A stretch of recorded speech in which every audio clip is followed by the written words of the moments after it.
Being in this position and having a team and having tribes finally at the table, we've been able to advance a lot of really great things. Arizona now has the Turquoise Alert, right? I talked about MMIP, missing and murdered Indigenous people. In the governor's first 100 days, she signed an executive order establishing a task force to come up with those policy solutions at the state level to work with tribes and tribal law enforcement, federal government. Because of the jurisdictional complexities, when a person goes missing, they kind of fall through the cracks. The Turquoise Alert is designed to fill those gaps. And this is something that tribes have advocated for many, many years. There's a number of other states that have this model. We have an amazing opportunity to do so much good, and I'm so excited and honored to be a part of this.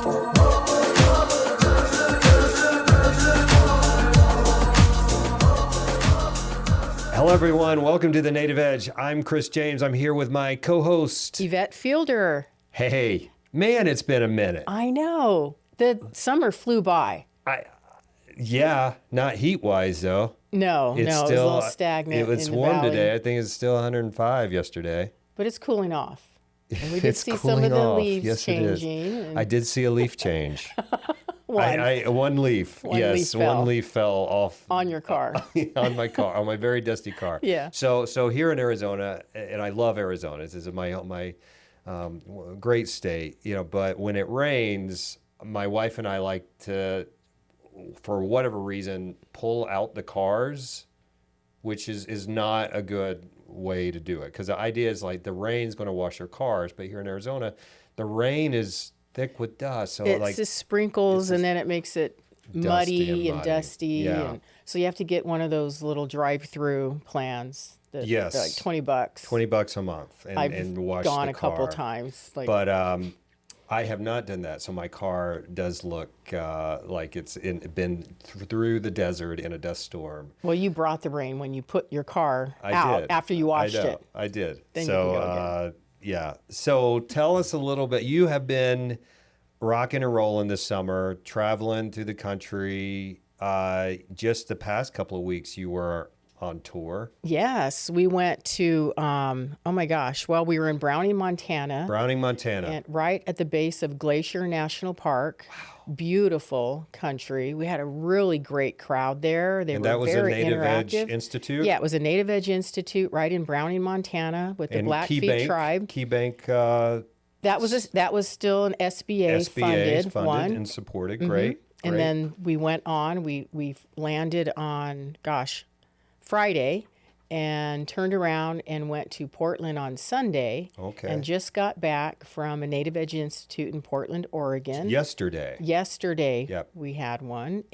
What is today? I'm confused. Today's Tuesday we had one. Thursday. And we came back yesterday. Today's Thursday. Yeah. Great. So we had those Native Edge Institutes, and then we're turning around. This is a Key Bank initiative, and going to Bar Harbor, Maine. Bar Harbor, Maine. Mm-hmm.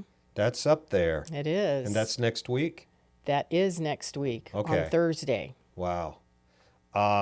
Well, that sounds great. A lot of opportunity. I can't wait to hear all about the great work that you're doing. That Montana event, I've heard, just great. Mary Walks Over Ice, was she there? Mary was there. Oh, and what a great organization over there. Yeah, and we had some Native really American Development Corp. Yes, right? and and who else was there from there? Well, we had the SBDC, the Small Business Development Center, came out, and they did a couple of sessions. And we had Mr. John Chiraka with Gov Contract Pros, who came out and talked about everything procurement-wise with federal contracting.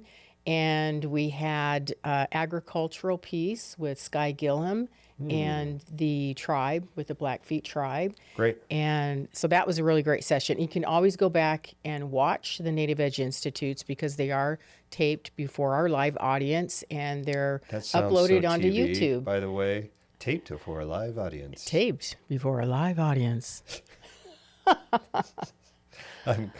That's amazing. Great work for both of those, both in Oregon and both Montana, and then coming up in Maine. And then we're going to take a little break, right?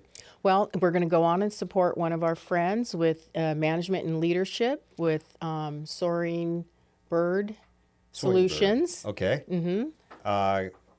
tell me about that. That's coming up. That's coming up in Vegas, and Okay. I think she's in her third year of her management and leadership conference in Vegas. Good. And we'll be at the Palms. Great. And that'll be October 6th and 7th. Great. Around the 7th and 8th, maybe. Okay. And you so have a we're rock presenting. star panel there. Yes, we're going to present everything about the National Center and just the programs and how we provide technical assistance and training. You, Aaron, and Kaya. Is there someone else? I think Erin has another meeting she has to go to, so All right. Kai and I good. for sure. Good. Yeah. Good. Well, great. Great work. I'm so excited to hear about all of the outcomes. And you were, like we mentioned, you were in DC and you I did was a in number DC. of podcasts there. Yeah, so I've been to DC a couple of times. So we did have a series of podcasts from DC. They just recently came out. So of course we record the Native Edge before we put it out, and those were all good. I was also in DC last week. I spoke at the Native American Contractors Association had an emerging leaders conference. So I talked to some of their emerging leaders, and it was a great time in DC. A lot of advocacy work. National Congress of American Indian had an event as well. So NAFOA was in Portland. NAFOA was also in Some of Portland. our team was there. Yeah, that was this week. So we've been all over the place. Yeah. And you were out of the country recently. I was, yes. Gosh, I was in New Zealand. What, 3 weeks ago, Michaela? I Delegation. think so, about a month ago now. Took a Wow. delegation there, and Yes. So we're going to talk more about the New Zealand trip. It's been our third trip in a year, I believe, or almost a year, or a little over a year. We did take a whole delegation to New Zealand. Lots of outcomes. I think Mary Kim Titlow will be on the podcast with Unity. Maybe she can talk a little nice. bit about that That'll be trip. awesome. So we'll have episodes about New Zealand coming up. How about episodes. Yes, I Episodes. love it. I love it. Maybe we can just go to New Zealand and do a Native Edge podcast. And we do have listeners from New Zealand. That is so great. Yeah.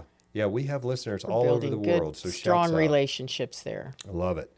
But that's not what we're talking about today. We do have a guest. We do have a guest, and an awesome guest. I'm so excited about this one. And you know, we are here in Arizona.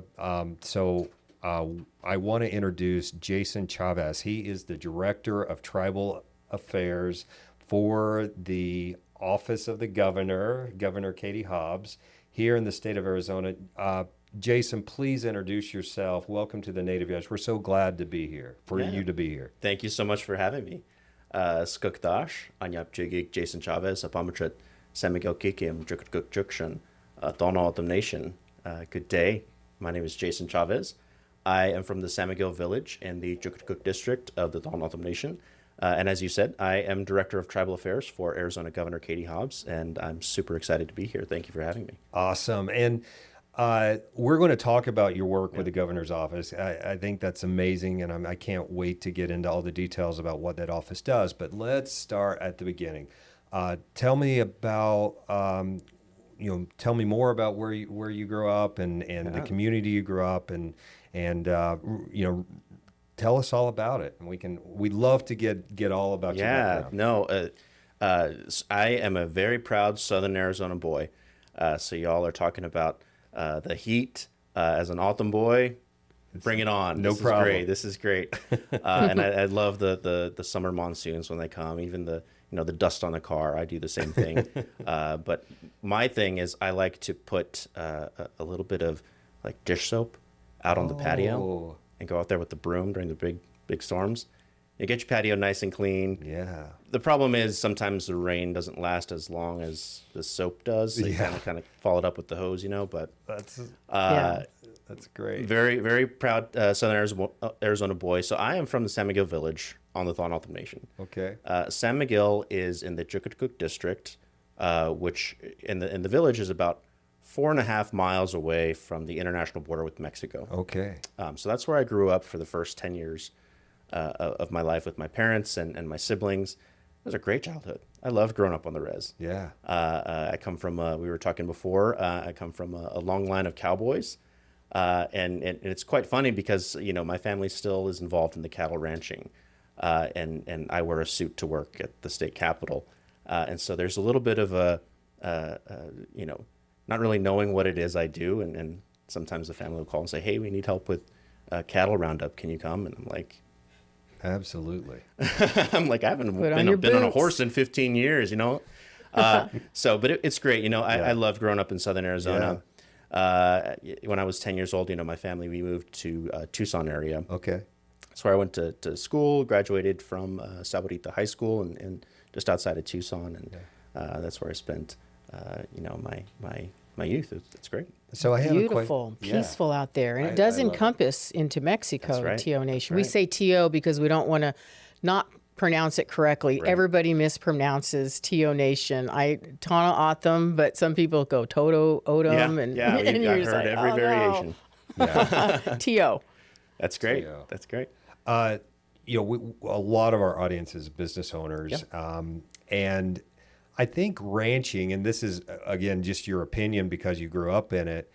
I mean, ranchers are business owners, that's correct? Right. That's right. So talk a little bit about that as just from a childhood lens, looking at your family, just talk a little bit more, because I think that's a great imagery of that. And then, was that their full time? I mean, was that their business? That's the job, right? And it's a very hard job. A lot of respect for cattle ranchers and those that work, in that area, because, it's a 24/7 job. Holidays, there's no such thing. Is it open range and shared grazing? Where my family lives, the village we're from, there is open range, and so they've got their cattle, and I remember growing up and watching them doing the cattle roundup.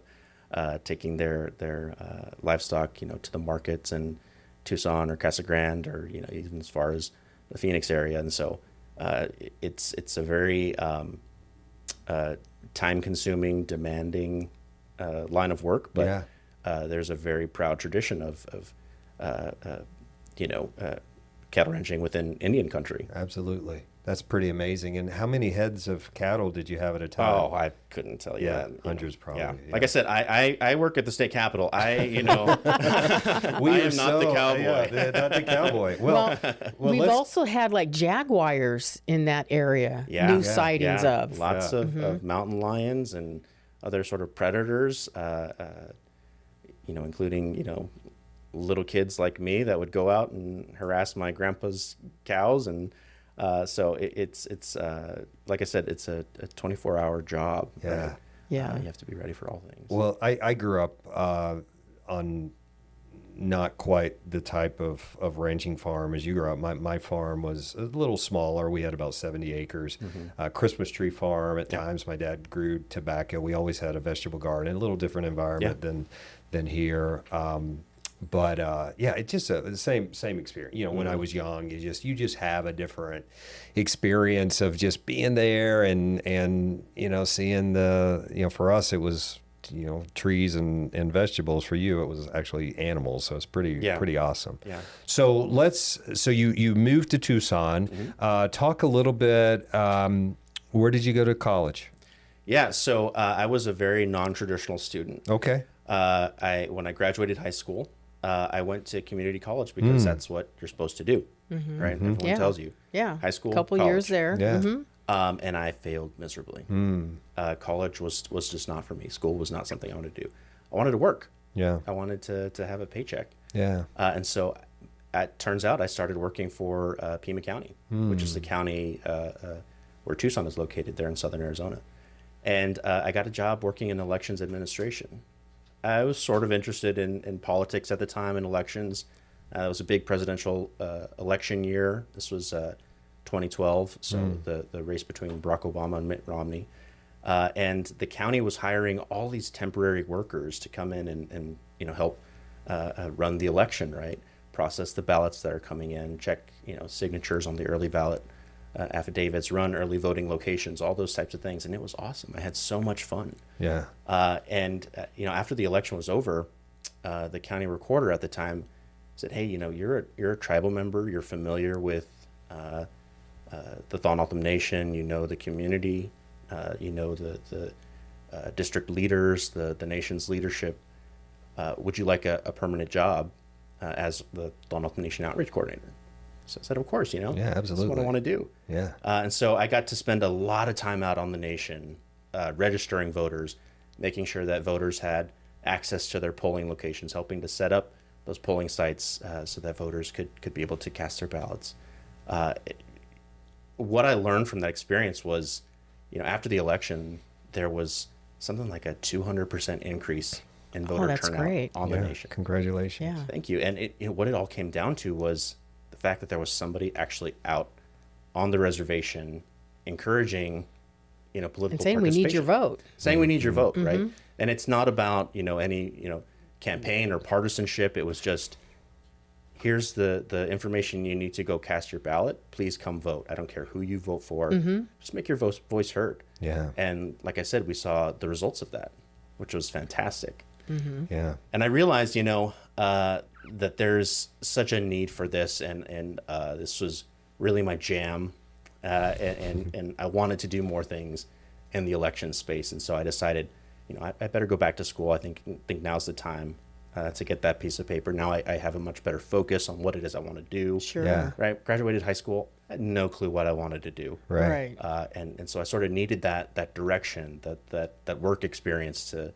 You had to see it happening in see it real happen. time. Exactly. And so it was great. And it just so happens that around that same time, I also met a girl who's actually from the East Coast. Okay. Sort of in your neck of the woods. She's from Virginia. Oh, okay. And she said, hey, let's move back to Virginia. She was getting ready to go to veterinary school at the time. I said, sure, let's do it. And so I moved out to Virginia. And while I was there, we moved to southwestern Virginia, Okay. near Eastern Bend. Yeah. Nothing like what I was expecting, though. A lot of green. A lot of green, a lot of weather. My first winter in Virginia was Snowmageddon. Okay. So, yes. 18 inches of snow. That's right. And like I said, Goodness. autumn desert boy. That was like 2014, right? 2014, yeah, 15, yeah. something like Right that. around there. Yeah.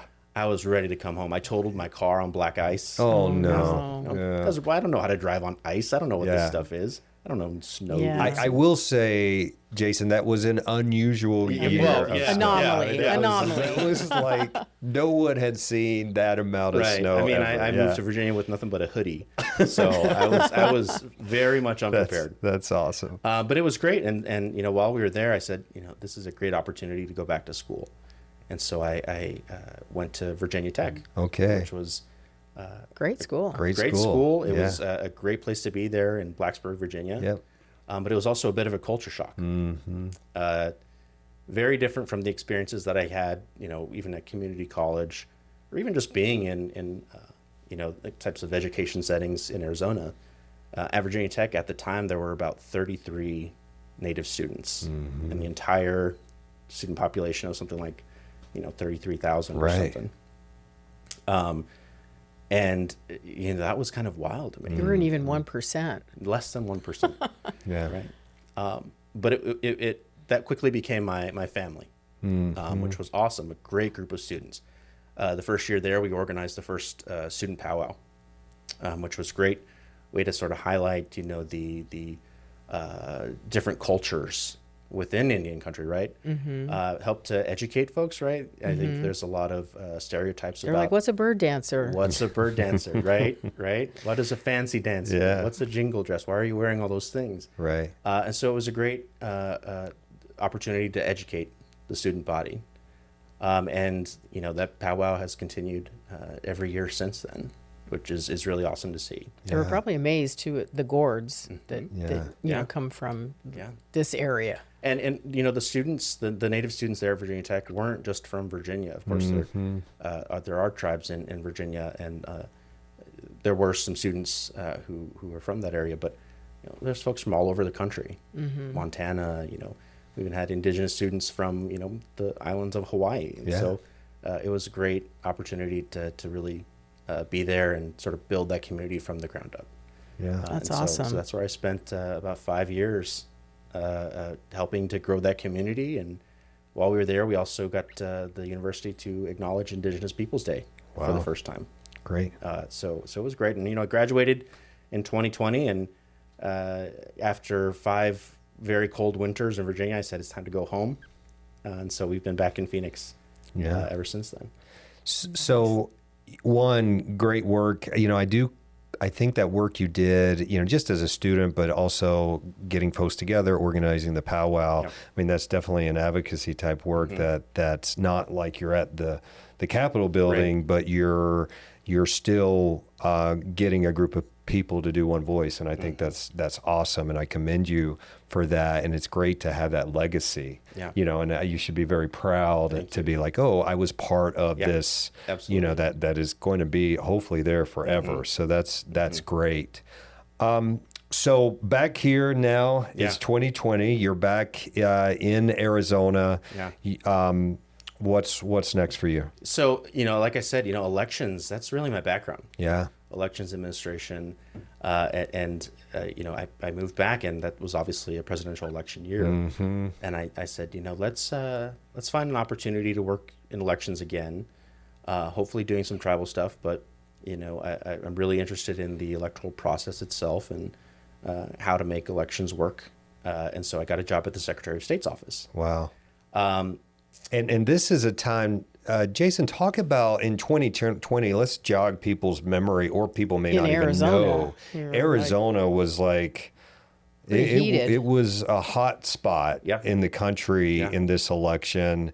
Give us just a little bit of background of where we were. You probably even know way more than, even though Yvette and I were both here, you had the inside. So tell us from your lens, the environment of the 2020 election, because I bet people are super interested in that. So, Arizona has kind of become, people call it like the purple state, right? It's there's been an increase in the population. What are you over there in right? Arizona? A lot of people. What is that? Moving from out of state, right? Folks from California, New Mexico, Texas, moving to Phoenix. The population here has just exploded in the last 10 years. 5 million, which is great. Folks. There's a lot of opportunity for the state, but what does that mean for elections? You have all these new voters coming in from these different places, these different, political preferences and ideologies. And so it makes our elections very contested. Yeah. And so it's during COVID. Yeah. And so that was one of the biggest challenges when I came on board of the Secretary of State's office is, how are we going to run and administer elections during a pandemic year when there's a lot of anxieties about going into public places? People aren't, wanting to say, social distancing, remember all that? Yeah. And making sure folks have access, making sure that information gets out.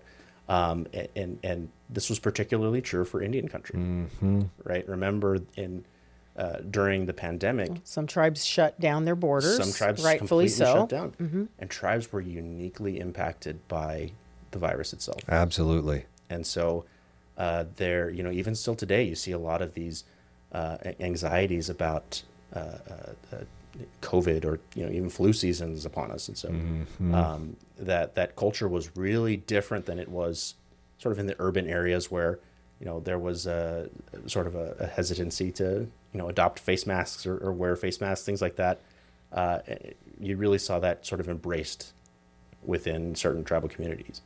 And so how do you make that work? How do you make an election work on tribal lands? And that's what I had the opportunity to be a part of while at the Secretary of State's office, working closely with the 15 counties in Arizona. I know that you all had the opportunity to speak with the former county recorder for Maricopa County, Stephen Richer. And, he is just one example of the counties that we worked with to make sure that the election in 2020, people that were able to register and then participate in the election itself. Yeah. And large mass areas of the counties, like pretty large counties in Arizona. Absolutely. Huge counties. Go ahead. I was just going to say Maricopa, Maricopa County, where Phoenix is located, is the largest county in the state. Right. It's also, one of the most indigenous counties within the state because, I think you all know and your audience knows that most Native Americans don't actually live on reservations, live in urban settings. And Phoenix is one of those areas. And Phoenix was a destination in relocation era. Right. Yeah. Absolutely. Also, talk about, too, at this time, I mean, one thing that's came up recently is around mail-in voting. I think there's some states that do not do mail-in voting. Right. Talk a little bit about Arizona's history, if you know it, on mail-in voting, and because that had to be an advantage during this time because we were already sort of set up. You were very set up. So talk about that. Arizonans love to vote by mail. Yeah. This is something I love it. I love it. It's so much more You convenient. feel like you're back in second grade. You gotta stay in the bubble here. That's right. Yeah. It's great. That kitchen table voting, folks have the opportunity to vote from the convenience of their home and mail it back. It's widely used in Arizona. I think the statistic is something like over 80% of voters in Arizona vote by mail. Mm-hmm. I had the opportunity when I was doing my graduate research at Virginia Tech to study this a little bit. Oh, wow. Particularly for Indian country, because election day for most tribes is sort of a public holiday in and of itself, right? Especially for tribes that have their tribal elections at the same time. Mm-hmm. I think about my own community. People will grill, and you have the families of the candidates out there handing out things, and it's a big party. And for a lot of the places where very rural areas, it's a chance to see and connect with folks. You don't just go to cast your ballot and then leave. But what does that mean for mail-in voting? It's much more difficult in tribal communities, especially in Arizona, where the distance between one's mailbox and where they live and how to get that mail to a post office, there's many more challenges, right? You think about places on the Navajo Nation where your nearest post office could be up to 100 miles, right? And so you've seen, some tribes and tribal communities and tribal voters really embrace mail-in voting, and others still prefer to go vote in person. And so that was one thing that we really had to address in 2020. I wonder what the psychology is behind, like you said, kitchen table voting as opposed to going to the polls and voting. I wonder if they've done, I'm sure there's some research out there that, you study more maybe at home. Yeah, with like the really initiatives. looking up your candidate. Yeah, really looking at things, because technology, you have your phone or whatever to look at things. No, that's Whereas, exactly it. when you go into the poll, you're just like here I am. I should have looked at this more. Curtain or whatever. Yeah. Right. Yeah. No, you're absolutely right. Well, and there is, I'm so glad Arizona has both options because that's what freedom's all about, right? For me, freedom is you have an option. Exactly. It's not always one thing for everybody. Yeah. And I think the way you described, rural America with mail-in voting, you're right. My parents didn't even have the availability to put a mailbox. Yeah. We had a P.O. box, which was, it was fairly close. It was like, 7 miles. Yeah. But that's the only growing up. That's how we got mail. And it's changed, all the mailbox used to be Rural Route 1 or something like that, rural road. But that's something that, we still are dealing with that in a lot of Arizona, like probably 80% of it, with people, maybe not always have that access. So at least there's an option to go and have that. And I do like your point on the research, because there is something going back in the day. There was like this actual handle, like you would flip these little buttons, and it was like really, I think it was a punch. Was it like punch the ticket? I vaguely remember going in my neighborhood. I can't remember. It was, voting in my family was such a big deal. It was very ceremonial. Like and in North Carolina, it was a little stressful. But in North Carolina, you had one day, you had certain hours of time that you had to go vote. Yeah. There was no exceptions. That location, you had to go to that place. And I remember going with my grandfather, and just, it was like amazing. And there was like, he would see all the people in the neighborhood, and there was a lot of talking. There were people outside talking with signs. But you would go in, and they would pull the curtain, and you're in this and then you're just like clicking. It made these noises, and then this huge lever was that would lock it in, whatever it did. Yeah, that's it. I don't know. It's computerized now. If you're ever down at the state capitol, Arizona State Capitol, there is one of the old voting systems on display there in the Capitol Museum. We need to go there, Chris. I so want to go there and do a podcast. Territorial Arizona or something like that. I don't know if it's still there, but It's that big machine you described with the, clunky parts and all that. Gray looking machine. That's awesome. But you bring up an excellent point about the research, and something that I found while I was a graduate student studying mail-in voting within Indian country is, especially in political science is what I studied. In that discipline, there is such a need for indigenous knowledge and indigenous researchers. There's tons of research out there on why people vote, those kitchen table voters we talked about. You can find tons of research on that. But what about for native voters on tribal lands? There's not a lot of research out there. There's only a handful of folks that are actually studying that. And so to any of your listeners out there, who are interested in getting into academia, there is such a need, not just on political participation, but on all disciplines, right? The need for that native perspective to be sort of brought to public awareness. Yeah. We've always had a data gap in our communities, and that's even when I was working for the federal government, I was looking for research on developing of certain initiatives or something for my bosses. Oftentimes that was dated. So a lot of times it would be stuff that was done in the 90s and early 2000s that I'm still using in the 2010, 2011. I feel for the census workers. Yeah. I mean, you have to know that you just drive up to a house and you're not going to get out right away. You have to honk. Yeah. They have dogs, different things, alert them. Yeah. Usually they can hear you coming, especially if they're in a remote area. Yeah. I worked at Gila River for 10 years. Okay. And so I drive out to some location. You were gonna doing meet census a family. work, or you were just wasn't doing... a census worker, but early education. And so if we're going to have a home provider, they wouldn't have an actual physical address. It was go by the big, tamarack tree, make a right, da-da-da-da. You have to ask the neighbors and sometimes. I would honk. Yeah, I would honk because always the dogs would come out and, greet you. When I was in college, I read a study, one of the very few studies that I could find on Indian country, and it was about the census and the effect of res dogs on census responses. And I saw that and I started laughing because we all know, right? You described it perfectly. You pull up to the house and the dogs are all going to run up to you.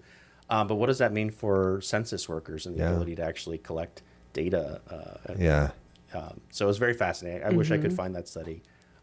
But it's worth a read. Well, I like your call to folks that are thinking about being researchers. It's such, we do have some great folks, a lot of research through the Minneapolis, Federal Reserve Bank of Minneapolis, their Center for Indian Country Progress.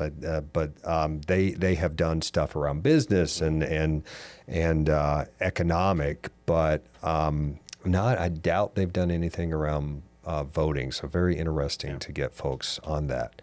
So tell us more of your story. So now you're in the 2020s. You were working on this big crazy election. This crazy election, especially for Arizona. Right? Yeah. So keep on going. Tell us more. Yeah. So elections will always be my bread and butter. Okay. Elections administration. I think there is such an importance to that field, and election workers are some of the most dedicated professionals that I've ever worked with.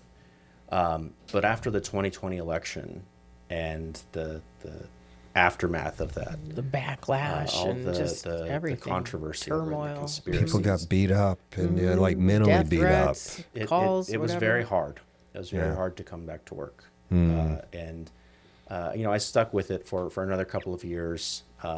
Because like I said, I love elections administration, and the people are amazing and some of the most honest people that I've ever worked with.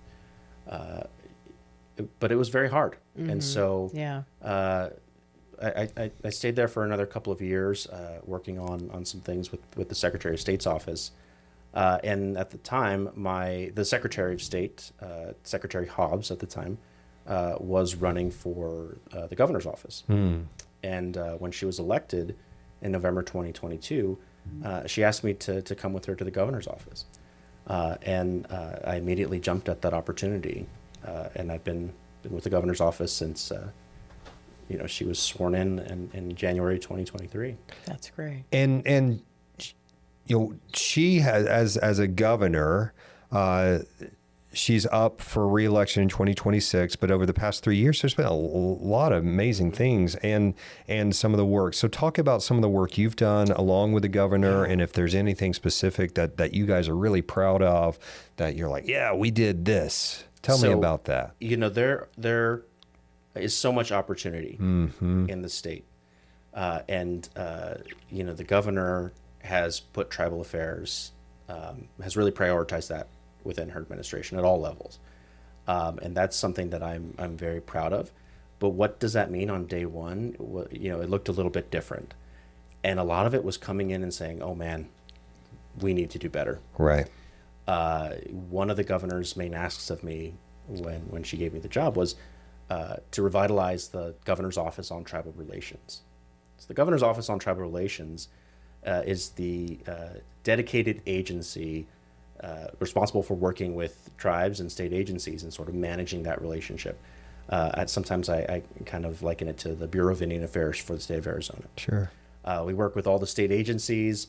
Each state agency has a tribal liaison. We make sure that that they have the support that they need, that tribes can come to the state and get the resources they need, or work on issues of mutual interest. There's 22 tribes in the state of Arizona. We talked about the huge native population within Phoenix.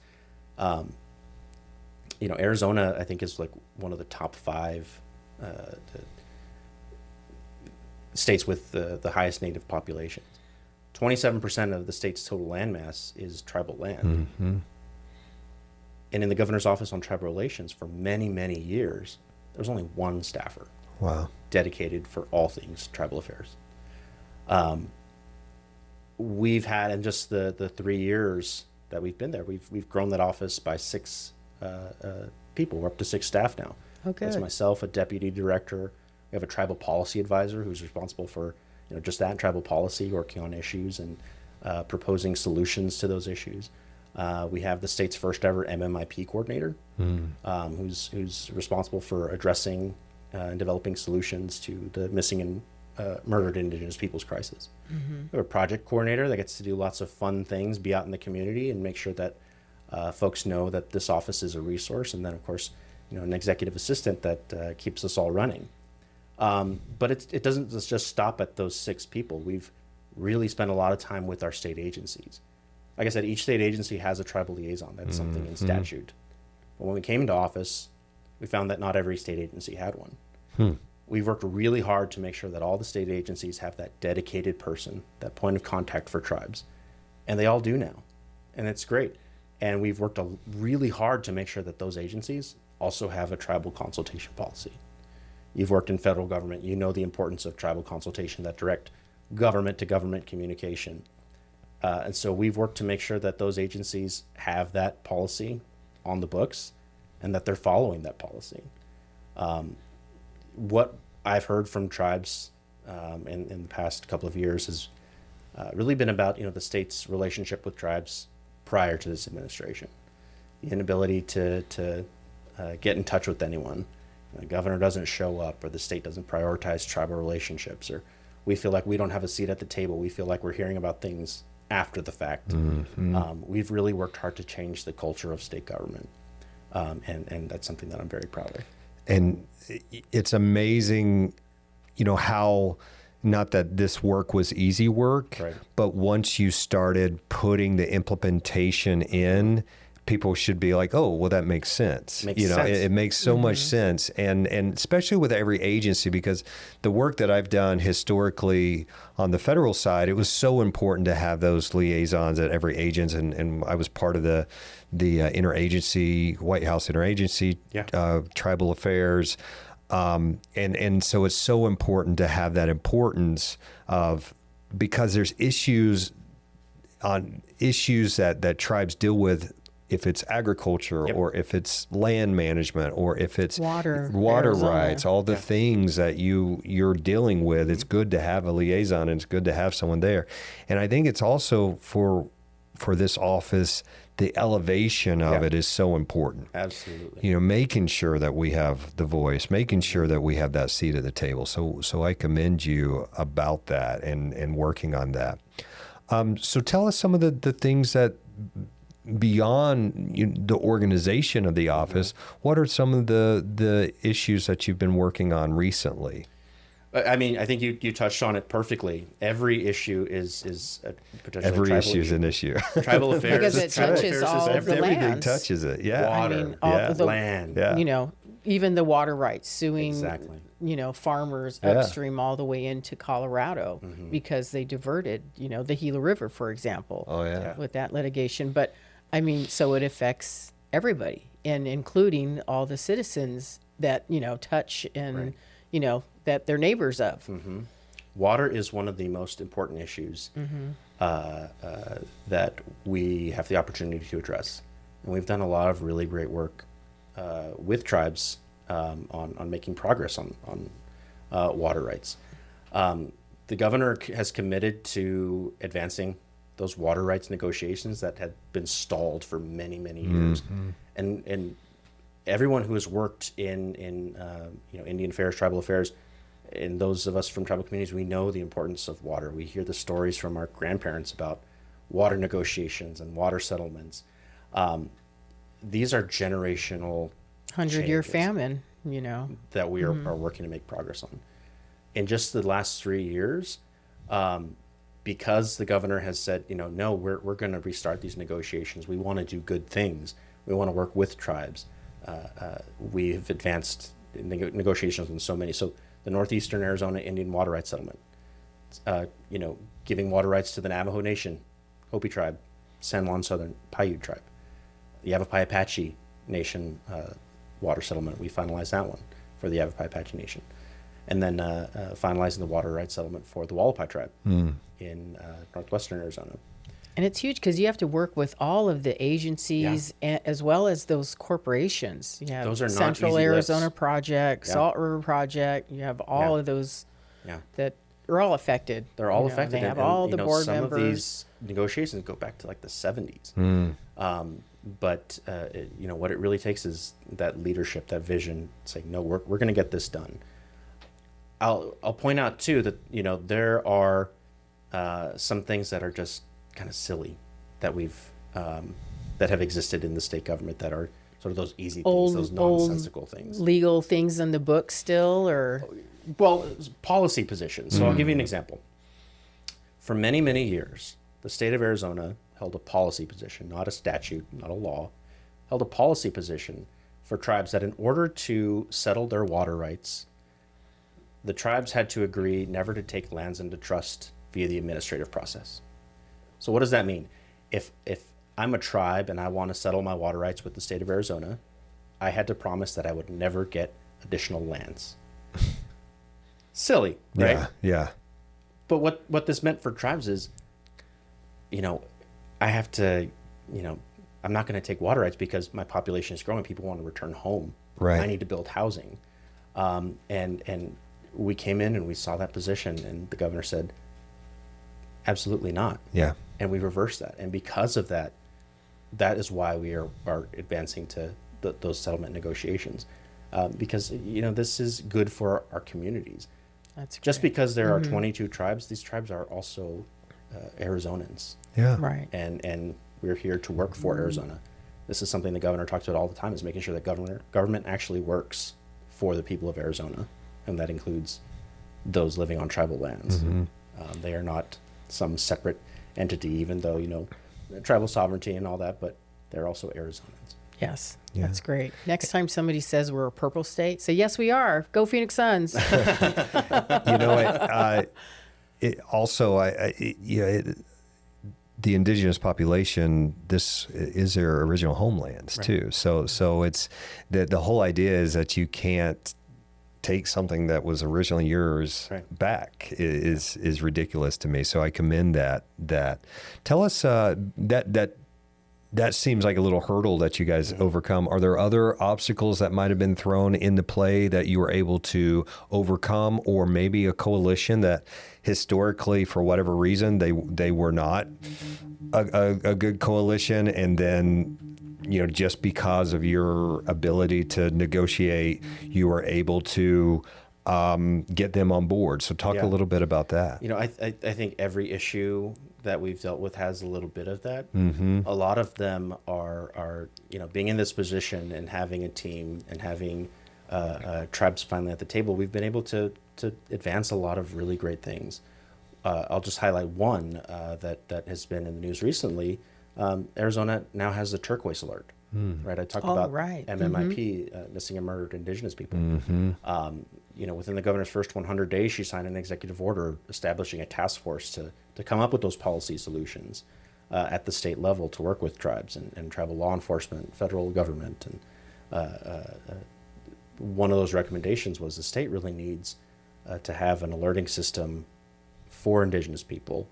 A lot of times what we would find is that because of the jurisdictional complexities, when a person goes missing, they kind of fall through the cracks, right?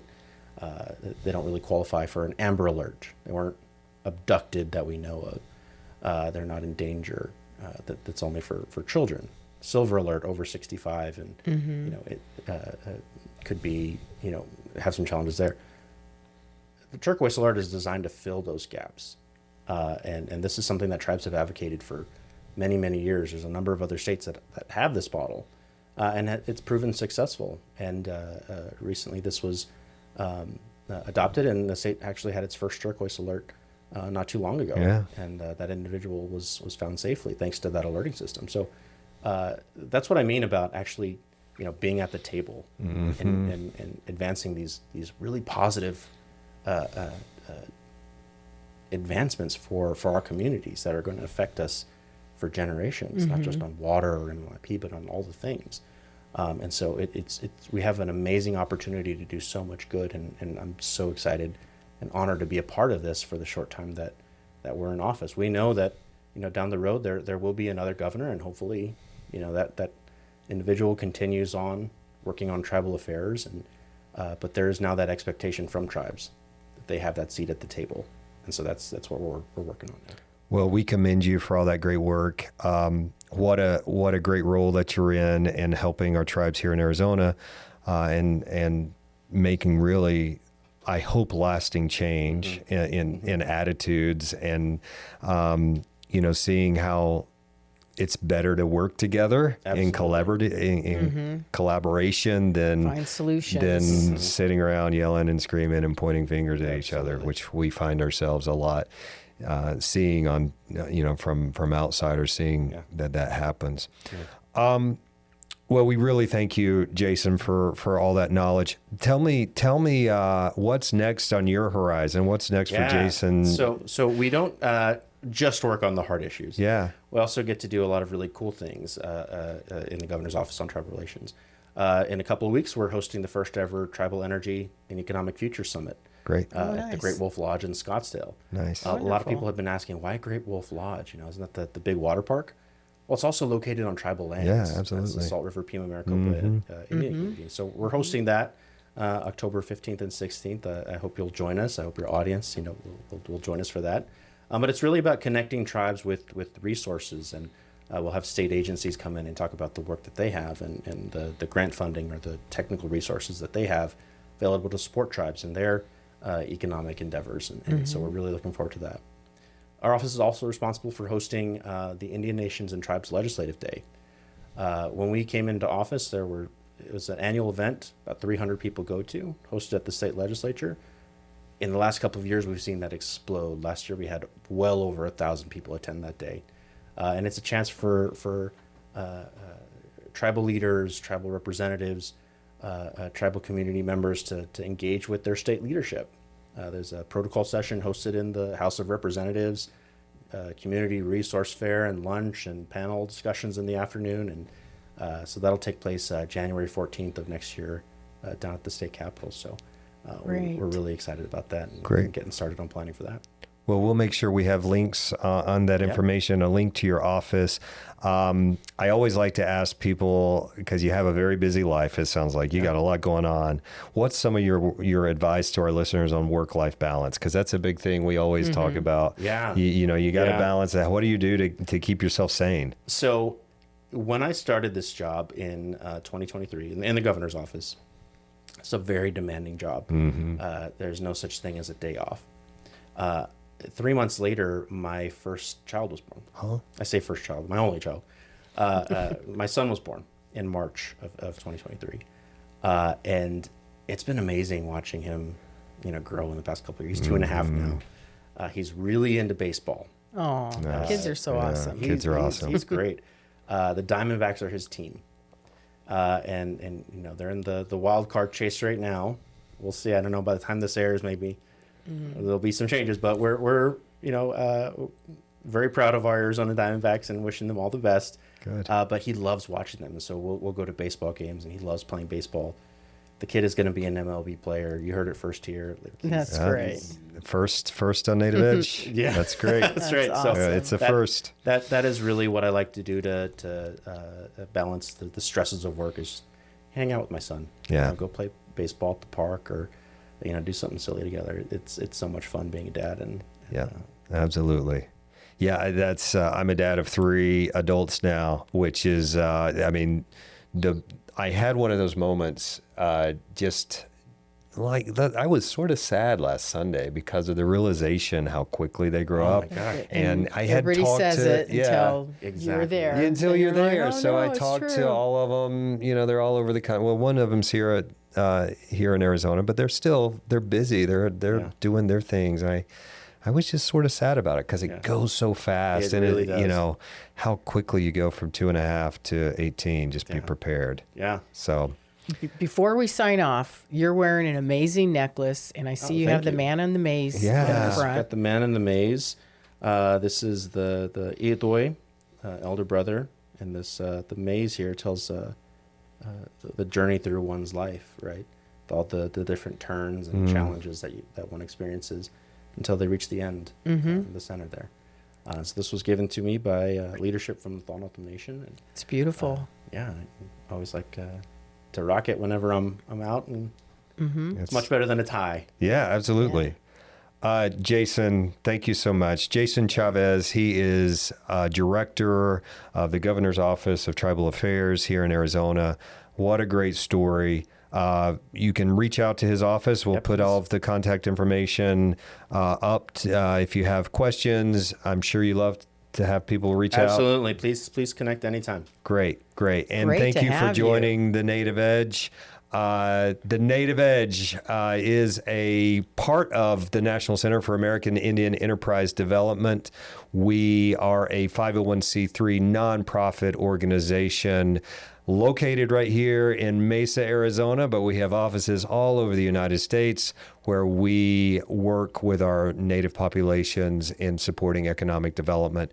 Check us out at NCAIED.org. You can get a lot of information about our organization. Jason, thank you so much for being here today. Yvette Fielder, rock star, thank you so much for all the good work you do. We have the Reservation Economic Summit coming up March 23rd through the 26th. Start those res diets. Start the res diet. Start the res diet. We got to get the res diet going. But a Reservation Economic Summit, all of our 40 under 40 is open. Open now. We also have our trade. Everything's open. So check us out. Thank you, everyone. Thank you to the viewers and listeners. Until next time on The Native Edge.